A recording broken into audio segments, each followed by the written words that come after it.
ವೀಕ್ಷಕರೇ ನಮಸ್ಕಾರ. ತಮ್ಮ ಪರಿಚಯ ವಾಹಿನಿಗೆ ಸುಸ್ವಾಗತ. ಆತ್ಮೀಯರೇ, ನಮ್ಮ ಕರ್ನಾಟಕ ಕೇವಲ ಒಂದು ರಾಜ್ಯವಲ್ಲ, ಇದು ಗಂಧದ ಗುಡಿ, ಕಲೆಗಳ ಬೀಡು. ವಿಜಯನಗರದ ಗತವೈಭವದಿಂದ ಮೈಸೂರಿನ ರಾಜ ಗಾಂಭೀರ್ಯದವರೆಗೂ, ಪಶ್ಚಿಮ ಘಟ್ಟಗಳ ಹಸಿರು ಸಿರಿಯಿಂದ ಕರಾವಳಿಯ ನೀಲಿ ಕಡಲವರೆಗೂ ಸಹ ಈ ಮಣ್ಣಿನ ಕಣ ಕಣದಲ್ಲಿಯೂ ಸಹ ಅದ್ಭುತವೇ ಅಡಗಿದೆ.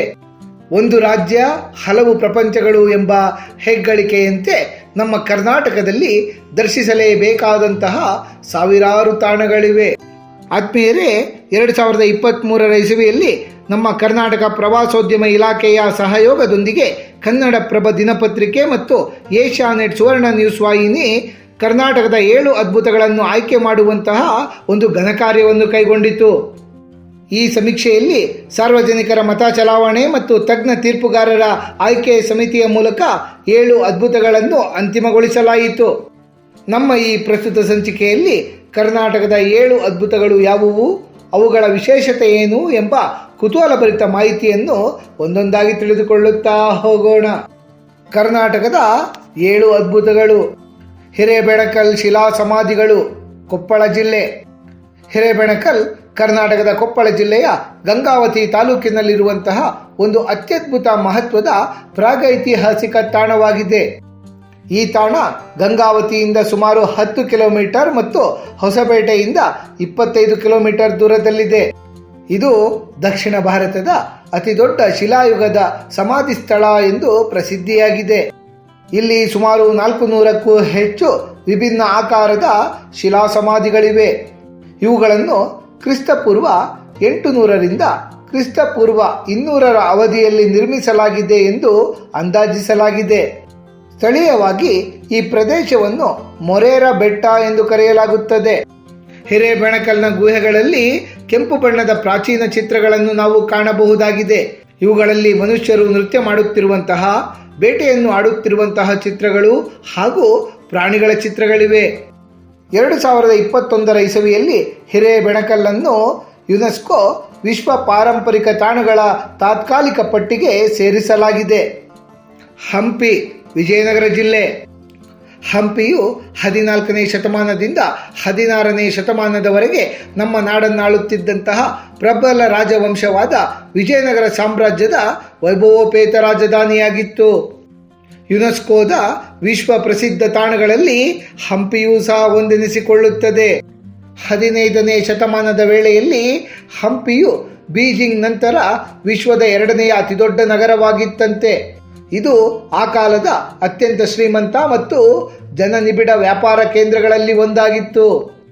ತಾಳಿಕೋಟೆ ಕದನದಲ್ಲಿ ವಿಜಯನಗರ ಸಾಮ್ರಾಜ್ಯ ಪತನಗೊಂಡ ನಂತರ ಹಂಪಿಯು ಸುಲ್ತಾನರ ಆಕ್ರಮಣದಿಂದ ಧ್ವಂಸಗೊಂಡು ಇಂದು ಒಂದು ಬಯಲು ವಸ್ತು ಸಂಗ್ರಹಾಲಯವಾಗಿ ರೂಪುಗೊಂಡಿದೆ. ಹಂಪಿಯಲ್ಲಿ ಸುಮಾರು 4100 ಹೆಕ್ಟೇರ್ಗಳಿಗಿಂತಲೂ ಅಧಿಕ ಪ್ರದೇಶದಲ್ಲಿ ಸುಮಾರು 1600ಕ್ಕೂ ಹೆಚ್ಚು ಸ್ಮಾರಕ ಅವಶೇಷಗಳಿವೆ. ಹಂಪಿಯ ಅವಶೇಷಗಳು ವಿಜಯನಗರ ಸಾಮ್ರಾಜ್ಯದ ಗತವೈಭವ ಮತ್ತು ಅಂತಿಮ ಪತನದ ಸಾಕ್ಷಿಯಾಗಿವೆ. ಹಂಪಿಯ ವಿರೂಪಾಕ್ಷ ದೇವಸ್ಥಾನ, ವಿಶ್ವವಿಖ್ಯಾತ ಕಲ್ಲಿನ ರಥ, ಸಪ್ತ ಸ್ವರಗಳ ಸಂಗೀತ ಹೊಮ್ಮುವಂತಹ ಕಲ್ಲಿನ ಕಂಬಗಳು ವಿಶ್ವ ಪ್ರಸಿದ್ಧಿಯಾಗಿವೆ. ಶ್ರವಣಬೆಳಗೊಳದ ಗೊಮ್ಮಟೇಶ್ವರ, ಹಾಸನ ಜಿಲ್ಲೆ. ಕರ್ನಾಟಕದ ಹಾಸನ ಜಿಲ್ಲೆಯಲ್ಲಿರುವ ಶ್ರವಣಬೆಳಗೊಳ ಜಗತ್ ಪ್ರಸಿದ್ಧ ಜೈನ ಯಾತ್ರಾ ಕ್ಷೇತ್ರವಾಗಿದ್ದು, ಇಲ್ಲಿರುವಂತಹ ಗೊಮ್ಮಟೇಶ್ವರನ ವಿಗ್ರಹ ನಮ್ಮ ಕರ್ನಾಟಕದ ಅದ್ಭುತಗಳಲ್ಲಿ ಒಂದೆನಿಸಿಕೊಳ್ಳುತ್ತದೆ. 57 ಅಡಿ ಎತ್ತರದ ಈ ಗೊಮ್ಮಟೇಶ್ವರನ ವಿಗ್ರಹವನ್ನು ಒಂದೇ ಕಲ್ಲಿನಿಂದ ಕೆತ್ತಲಾಗಿದ್ದು, ಪ್ರಪಂಚದ ಅತಿ ಎತ್ತರದ ಏಕಶಿಲಾ ವಿಗ್ರಹಗಳಲ್ಲಿ ಇದೂ ಸಹ ಮುಂಚೂಣಿಯಲ್ಲಿ ಬರುತ್ತದೆ. ಈ ವಿಗ್ರಹವನ್ನು ಗಂಗರ ದೊರೆ 4ನೇ ರಾಚಮಲ್ಲರ ಮಂತ್ರಿಯಾಗಿದ್ದಂತಹ ಚಾವುಂಡರಾಯರು ಕ್ರಿಸ್ತಶಕ 971ರಲ್ಲಿ ಕೆತ್ತಿಸಿದ್ದಾರೆ. ಬಾಹುಬಲಿ ಅಥವಾ ಗೊಮ್ಮಟೇಶ್ವರರು ತ್ಯಾಗ ಮತ್ತು ಶಾಂತಿಯ ಸಂಕೇತವಾಗಿದ್ದು, ಇಲ್ಲಿ ಪ್ರತಿ 12 ವರ್ಷಗಳಿಗೊಮ್ಮೆ ಮಹಾಮಸ್ತಕಾಭಿಷೇಕ ಜರುಗುತ್ತದೆ. ಗೋಲಗುಮ್ಮಟ, ವಿಜಯಪುರ. ಪ್ರಸ್ತುತ ವಿಜಯಪುರ ಅಥವಾ ಹಿಂದಿನ ಬಿಜಾಪುರ ಜಿಲ್ಲೆಯಲ್ಲಿರುವಂತಹ ಗೋಲಗುಂಬಜ್ ಅಥವಾ ಗೋಲಗುಮ್ಮಟ ವಿಶ್ವದ 2ನೇ ಅತಿದೊಡ್ಡ ಗುಮ್ಮಟ ಎಂಬ ಖ್ಯಾತಿಯನ್ನು ಪಡೆದುಕೊಂಡಿದೆ. ಇದನ್ನು ಕ್ರಿಸ್ತಶಕ 1656ರಲ್ಲಿ ನಿರ್ಮಿಸಲಾಗಿದೆ. ಇದು ಆದಿಲ್ ಶಾಹಿ ವಂಶದ ಸುಲ್ತಾನನಾಗಿದ್ದ ಮೊಹಮ್ಮದ್ ಆದಿಲ್ ಶಾ ಅವರ ಸಮಾಧಿಯಾಗಿದೆ. ಈ ಬೃಹತ್ ಗುಮ್ಮಟ ಯಾವುದೇ ಕಂಬಗಳ ಅಥವಾ ಪಿಲ್ಲರ್ಗಳ ಆಧಾರವಿಲ್ಲದೆ ನಿರ್ಮಿಸಲ್ಪಟ್ಟಿರುವುದು ಈ ಕಾಲದ ಇಂಜಿನಿಯರ್ಗಳು ಅಥವಾ ಅಭಿಯಂತರರಿಗೂ ಸಹ ಅಚ್ಚರಿಯ ವಿಷಯವಾಗಿದೆ. ಗೋಲಗುಮ್ಮಟ ತನ್ನ ಅದ್ಭುತ ಶಬ್ದ ವಿಜ್ಞಾನಕ್ಕೆ ಹೆಸರುವಾಸಿಯಾಗಿದೆ. ಈ ಗೊಮ್ಮಟದ ಒಳಭಾಗದ ಗ್ಯಾಲರಿಯಲ್ಲಿ ಮೆಲ್ಲನೆ ಪಿಸುಗುಟ್ಟಿದರೂ ಸಹ ಅದು 7 ಬಾರಿ ಪ್ರತಿಧ್ವನಿಸುತ್ತದೆ. ಮೈಸೂರಿನ ಅರಮನೆ. ಮೈಸೂರಿನ ಅಂಬಾವಿಲಾಸ ಅರಮನೆ ಕರ್ನಾಟಕದ ಸಾಂಸ್ಕೃತಿಕ ರಾಜಧಾನಿಯಾದ ಮೈಸೂರಿನ ಭವ್ಯವಾದ ಹೆಗ್ಗುರುತಾಗಿದೆ. ಇದು ಭಾರತ ದೇಶದ ಅತ್ಯಂತ ಸುಂದರ ಅರಮನೆಗಳಲ್ಲಿ ಒಂದೆನಿಸಿಕೊಳ್ಳುತ್ತದೆ. ಅಷ್ಟೇ ಅಲ್ಲದೆ ತಾಜ್ ಮಹಲ್ನ ನಂತರ ಅತಿ ಹೆಚ್ಚು ಪ್ರವಾಸಿಗರು ಭೇಟಿ ನೀಡುವ ತಾಣವೆನಿಸಿಕೊಳ್ಳುತ್ತದೆ. ಈ ಅರಮನೆ ಇಂಡೋ ಸಾರ್ಸನಿಕ್ ಶೈಲಿಯಲ್ಲಿದೆ. ಮೈಸೂರು ಅರಮನೆಯು ಒಡೆಯರ್ ರಾಜಮನೆತನದ ಅಧಿಕೃತ ನಿವಾಸವಾಗಿದೆ. ಇದನ್ನು ಬ್ರಿಟಿಷ್ ವಾಸ್ತುಶಿಲ್ಪಿ ಹೆನ್ರಿ ಇರ್ವಿನ್ ವಿನ್ಯಾಸಗೊಳಿಸಿದ್ದಾರೆ. ದೇಶವೆಲ್ಲ ನೋಡುವಂತಹ ಮೈಸೂರು ದಸರಾ ಮಹೋತ್ಸವದ ಕೇಂದ್ರ ಬಿಂದು ಈ ಅರಮನೆ. ಇಲ್ಲಿನಿಂದಲೇ ಜಂಬೂ ಸವಾರಿ ಆರಂಭವಾಗುವುದು. ದಸರಾ ಸಮಯದಲ್ಲಿ ಲಕ್ಷಾಂತರ ದೀಪಗಳಿಂದ ಕಂಗೊಳಿಸುವ ಈ ವಿಶಿಷ್ಟವಾದ ಅರಮನೆಯನ್ನು ನೋಡಲು ವಿಶ್ವದಾದ್ಯಂತ ಪ್ರವಾಸಿಗರು ಆಗಮಿಸುತ್ತಾರೆ.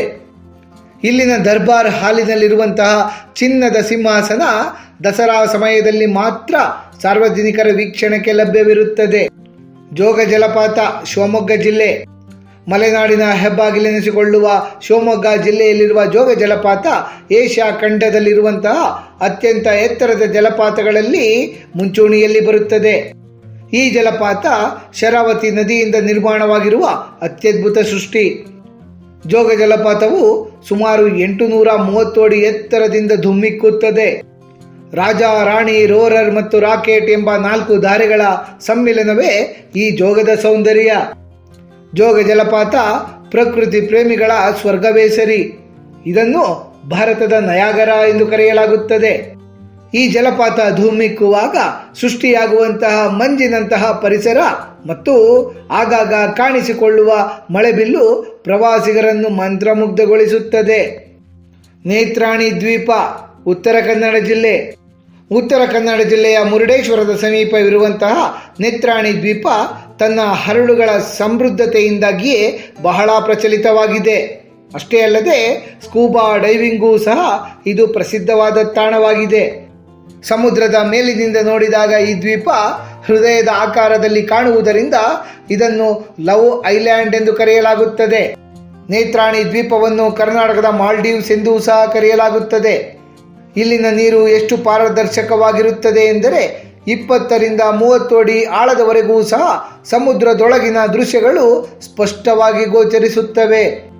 ನಮ್ಮ ದಕ್ಷಿಣ ಭಾರತದಲ್ಲಿ ಹವಳದ ದಿಬ್ಬಗಳನ್ನು ಹೊಂದಿರುವ ಕೆಲವೇ ತಾಣಗಳಲ್ಲಿ ನೇತ್ರಾಣಿ ದ್ವೀಪವೂ ಸಹ ಒಂದು. ಇಲ್ಲಿ ಬಣ್ಣ ಬಣ್ಣದ ಮೀನುಗಳು, ಆಮೆಗಳು ಹಾಗೂ ಅಪರೂಪದ ಸಮುದ್ರ ಜೀವಿಗಳನ್ನು ನೋಡಬಹುದಾಗಿದೆ.